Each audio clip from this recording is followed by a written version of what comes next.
ایک بادشاہ نے اپنے سلطنت میں اعلان کروایا کہ ملک میں تصویری مقابلہ کروایا جائے گا اور اس کا عنوان امن کی تصویر ہوگا۔ جو مصور سب سے اچھی تصویر بنائے گا اسے قیمتی انعامات و اکرام سے نوازا جائے گا۔ اس مقابلے میں ملک کے بیشتر مصوروں نے حصہ لیا اور اپنی اپنی سمجھ کے مطابق امن کی تصویر بنائی۔ جب تمام تصاویر نمائش کے لیے پیش کی گئیں تو بادشاہ نے خود تمام تصویروں کو دیکھنے کا فیصلہ کیا۔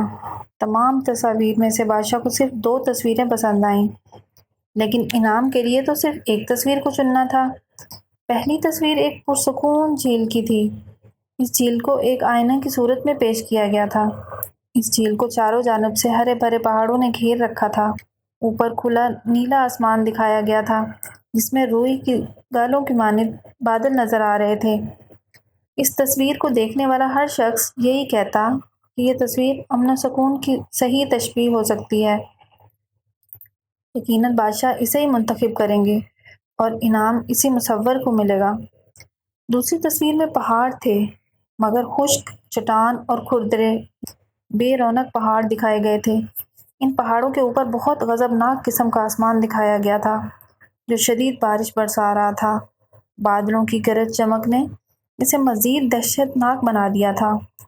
ان پہاڑوں کے ایک جانب بہت زرد، بہت زور و شور سے آبشار بہہ رہی تھی اور کہیں سے بھی سکون دکھائی نہیں دیتا تھا، لیکن اس شور مچاتی آبشار کے پیچھے چٹان میں چھوٹی چھوٹی جھاڑیاں اگی ہوئی تھیں جہاں ایک پرندے نے اپنا گھونسلہ بنا رکھا تھا، اور اس سنگلاخ چٹانوں، دہشت ناک آسمان اور شور مچاتی آبشار کے بیچ وہ پرندہ نہایت آرام و سکون سے اپنے گھونسلے میں بیٹھا تھا۔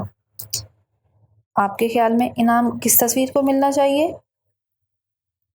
بادشاہ نے دوسری تصویر کو انعام کے لیے چنا کیونکہ بادشاہ کے مطابق امن و سکون وہ نہیں جو حالات کے ساتھ ہو، مطلب جہاں یہ تمام پریشانی نہ ہو، مشکلات نہ ہوں، کوئی مسائل نہ ہوں، بلکہ امن و سکون وہ ہے کہ جہاں یہ تمام پریشانیاں اور مشکلات ہوں اور ان سب کے درمیان رہ کر بھی آپ کے دل میں سکون ہو۔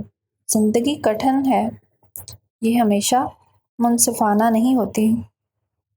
زندگی ہمیشہ ویسی نہیں ہوتی جیسی ہم چاہتے ہیں، کہ جس میں کوئی دکھ تکلیف نہ ہو، کام نہ ہو، ہر وقت خوشی و اطمینان ہو، سکون ہو۔ حقیقت اس کے برعکس ہے۔ کسی استاد کا قول ہے، دنیا ہمیں خوش کرنے کے لیے خود کو کبھی وقف نہیں کرے گی۔